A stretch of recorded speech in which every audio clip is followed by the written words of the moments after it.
Hey there guys, it's Christopher talking. I'm your today's host, Christopher, and welcome back to my channel, where today be heading on the Pride of Prejudice chapter 12. We're gonna basically reading along with that, the entire chapter, so we're about to start. In consequence of an agreement between the sisters, Elizabeth wrote the next morning to her mother to beg the carriage might be sent for them in the course of the day. But Mr. Bennet, who had calculated on her daughter's remaining at Netherfield till the following Tuesday, which would exactly finish Jane's week, couldn't bring herself to receive them with pleasure before. Her answer, therefore, was not propitious, at least not to Elizabeth's wishes, for she was impatient to get home. Mr. Bennet sent them word that they couldn't possibly have the carriage before Tuesday, and in her postscript was added that if Mr. Bentley and his sister pressed them to stay longer, she could spare them very well. Against the staying longer, however, Elizabeth was possibly resolved, nor did she much expected it would be asked, and fearful, on the contrary, has been considered as intruding themselves needlessly long.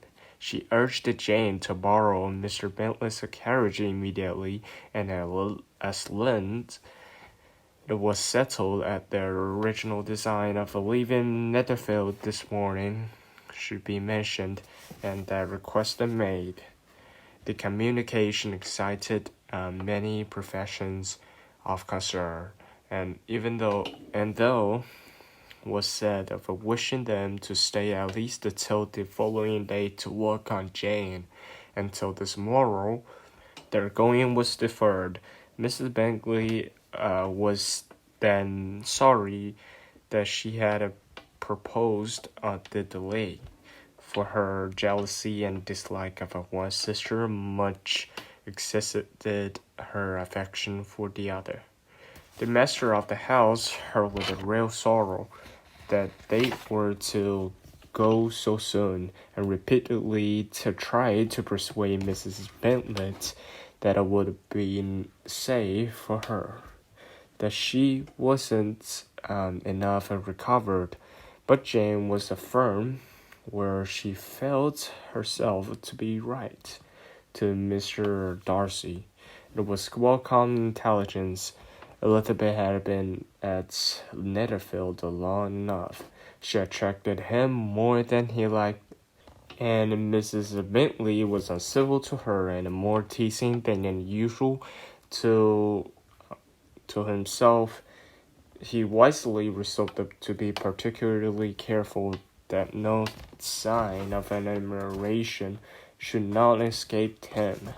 Nothing that could elevate her with the hope of influencing her felicity, sensible that if such an idea had been suggested, his behavior during the last day must have a material weight in confirming or crushing it steadily to his purpose. He scarcely spoke 10 words to her through the whole of Saturday, and though they were at one time left by themselves for half an hour, he adhered most conscientiously to his book, and would not even look at her. On Sunday, after morning service, the separation, so agreeable to almost all, took place. Mr. Bentley's civility to Elizabeth increased, at least very rapidly, as well as her affection for Jane. And when they parted after assuring the letter of the pleasure it would always give her to see her either at Longbourn or Netherfield, and embracing her most tenderly. She even shook hands with the former. Elizabeth took a leave of the whole party in the liveliest spirits. They were not welcomed home very cordially by their mother. Mrs. Bennet wondered at their coming, and thought them very wrong to give so much trouble, and was sure Jane would have caught cold again. But their father, though very laconic in his expressions of pleasure, was really glad to see them. He had felt their importance in the family circle. The evening conversation, when they were all assembled, had lost much of its animation and almost all its sense by the absence of Jane and Elizabeth. They found Mary, as usual, deep in the study of the true base and human nature, and had some new extracts to admire, and some new observations of a threadbare morality to listen to. Catherine and Lydia has an information for them of a different sort.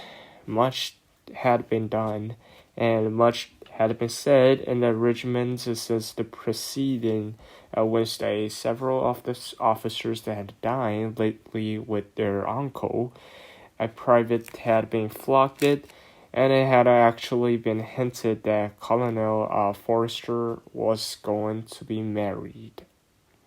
Okay, that's all for today's show. Please drop a like, comment, subscribe. As always, like I said, if you're new, please do it now, and we'll continue it tomorrow for Pride of Prejudice chapter 13.